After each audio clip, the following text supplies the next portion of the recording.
Assalamualaikum warahmatullahi wabarakatuh.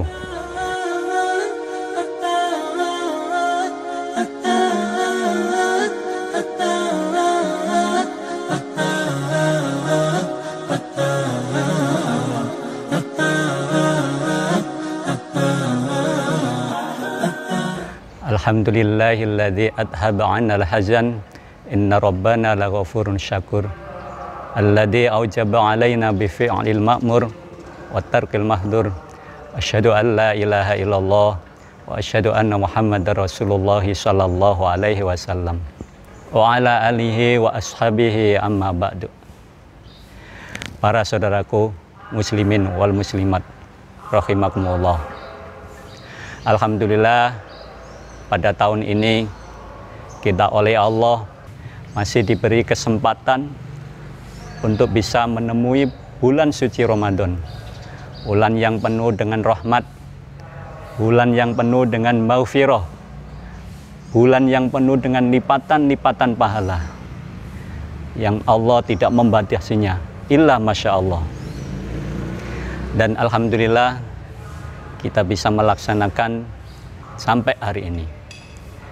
Dan perlu kita ingat bahwa di bulan suci Ramadan itu ada malam yang di malam itu Allah menurunkan pengampunan yang banyak yang Allah tidak menurunkan di malam-malam yang lainnya, yaitu yang disebut dengan malam Lailatul Qadar. Malam yang dimana Nabi sendiri mempersungguh di malam itu. Hadis riwayat At-Tirmidzi diriwayatkan oleh Aisyah, karena Rasulullah sallallahu alaihi wasallam yajtahidu fi asril awakhir ma la yajtahidu fi ghairiha, yang artinya Nabi sallallahu alaihi wasallam mempersungguh di malam 10 akhir dari bulan Ramadan, di mana Nabi tidak mempersungguh di malam-malam yang lainnya. Di malam itu malaikat-malaikat turun ke bumi. Malaikat-malaikat semua sama bermusyawarah. Di malam itu semua malaikat menerima perintah Allah untuk setahun ke depan.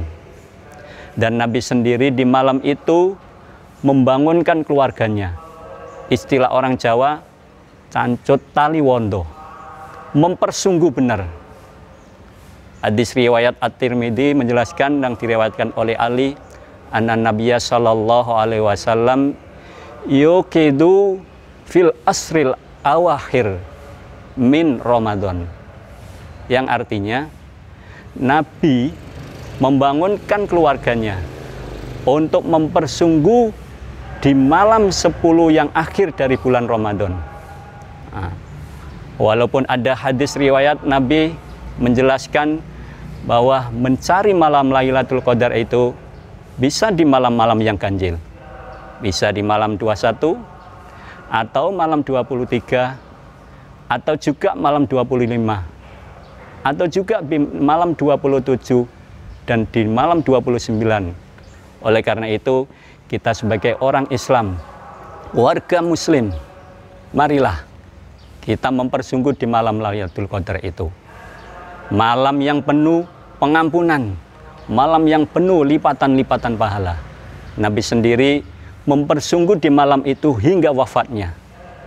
Hadis riwayat At-Tirmidzi diriwayatkan oleh Aisyah, anna Nabiyya sallallahu alaihi wasallam kana ya'takiful asrul awakhir min Ramadan hatta qabadahullah, yang artinya sesungguhnya Rasulullah sallallahu alaihi wasallam mencari Lailatul Qadar atau iktikaf di malam Lailatul Qadar di 10 malam yang akhir sehingga Allah mengambil beliau. Istilah orang Jawa, untuk bisa mendapatkan malam Lailatul Qadar tersebut harus dikripik, diurut. Walaupun toh ada hadis yang menerangkan di malam-malam yang ganjil, tapi Rasulullah menyarankan supaya mencari di malam 10 akhir dari bulan Ramadan. Apabila kita mencari diurut dari awal sampai akhir, pasti dapat. pasti kita peroleh. Ibarat gambarannya kita mencari salah satu anggota tubuh kita. Entah itu anggota tubuh apa itu hidung. Kalau kita urut dari atas sampai ke bawah, pasti dapat. Seperti halnya kita mencari malam Lailatul Qadar, kalau kita urut, pasti dapat. Oleh karena itu, wahai saudara-saudaraku, mari berlomba-lomba untuk mencari malam Lailatul Qadar. Apalagi Rasulullah Shallallahu Alaihi Wasallam sudah memberikan contoh, tidak hanya sholat malam, tidak hanya baca Quran, tidak hanya zikir, tapi juga berdoa.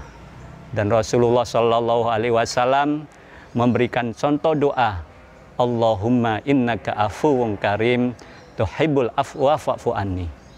Silakan dibaca, mau 1000 kali kek, silakan sebanyak-banyaknya. Semakin banyak pula pahalanya. Apalagi malam Lailatul Qadar itu nilainya lebih baik daripada 1000 bulan. Lailatul Qadar khairum min alfi syahr. Malam Lailatul Qadar itu nilainya lebih baik daripada 1000 bulan.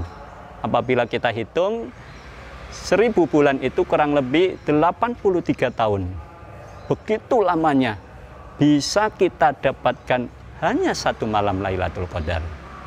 Oleh karena itu, mari semua saudara-saudaraku, jangan dilewatkan amalan yang hanya 1 kali dalam setahun ini.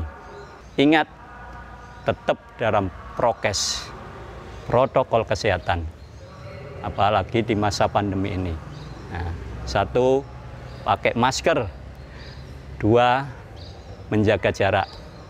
Yang ketiga, cuci tangan di air yang mengalir pakai sabun atau pakai hand sanitizer.